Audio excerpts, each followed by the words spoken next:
তো মাননীয় স্পিকার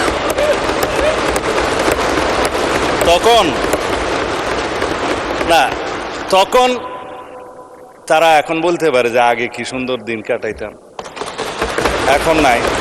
আমি এই ভাষায় বলতে চাচ্ছি না জুলাই যোদ্ধারা আওয়ামী যোদ্ধার সাথে সাক্ষাৎ মোলাকাত করতে যায় চট্টগ্রামে, আমি বলতে চাচ্ছি না, এটা আমার বলা ঠিকও না।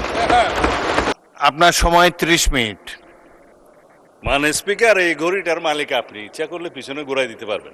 ঘড়ির দিকে তাকিয়ে বক্তব্য দিয়ে তবে মাগরিবের আজান দিলে পরে আমাকে আবার বলতে হবে। ধন্যবাদ। 30 মিনিট, টেক ইউর টাইম। জি মানে স্পিকার, 30-এ বোধহয় হবে না, যে হিসেবে আমরা 2026-এ আছি, এখন মনে হয় সময় বেশি লাগবে। মানে স্পিকার, বিসমিল্লাহ, আসসালাতু আসসালামু আলা রাসূলিল্লাহ। মানে স্পিকার, আমি বিনম্র শ্রদ্ধা জ্ঞাপন করছি সংক্ষিপ্তভাবে মহান মুক্তিযুদ্ধের সকল শহীদদের প্রতি, 2026-এর ছাত্রগণ অভ্যুত্থানের, 2024-এর ছাত্রগণ অভ্যুত্থানের সকল শহীদদের প্রতি, বাংলাদেশের সকল গণতান্ত্রিক আন্দোলনে যারা শহীদ হয়েছেন তাদের সকলের প্রতি শ্রদ্ধা নিবেদন করি। শহীদ রাষ্ট্রপতি জিয়াউর রহমানের প্রতি, যিনি এদেশের মহান স্বাধীনতার মহান ঘোষক। শ্রদ্ধা নিবেদন করি দেশনেত্রী বেগম খালেদা জিয়া, যিনি গণতন্ত্রের মা এবং আপসহীন দেশনেত্রী খেতাব পেয়েছেন।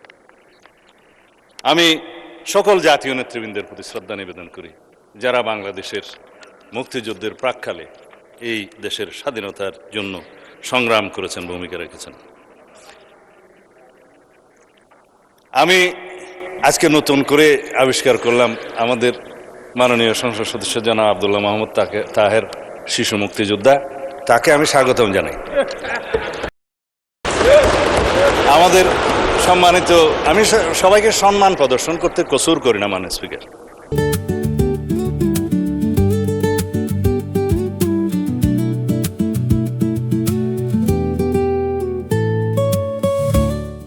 আমাদের মাননীয় বিরোধী দলীয় নেতা নিজেকে শহীদ পরিবারের সন্তান দাবি করেন, সেটা আমার ভালো লাগে।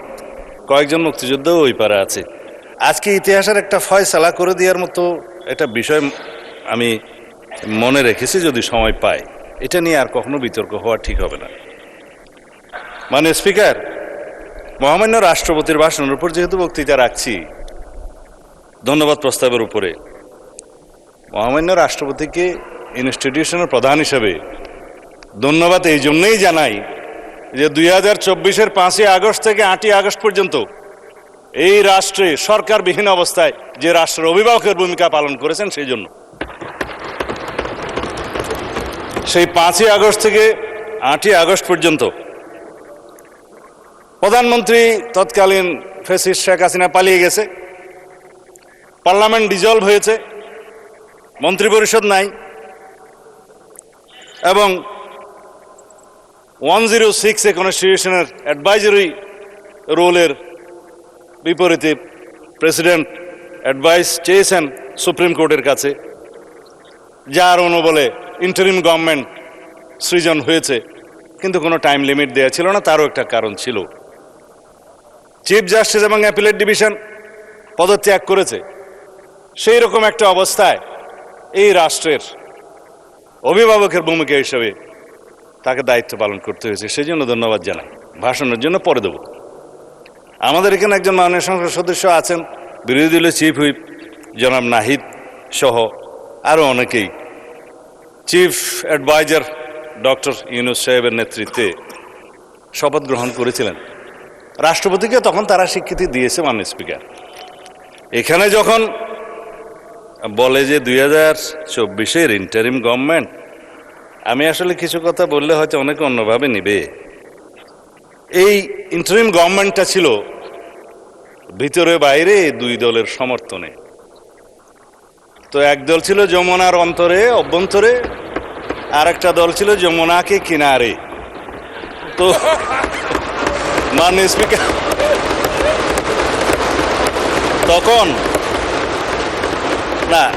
তখন তারা এখন বলতে পারে যে আগে কি সুন্দর দিন কাটাইতাম, এখন নাই।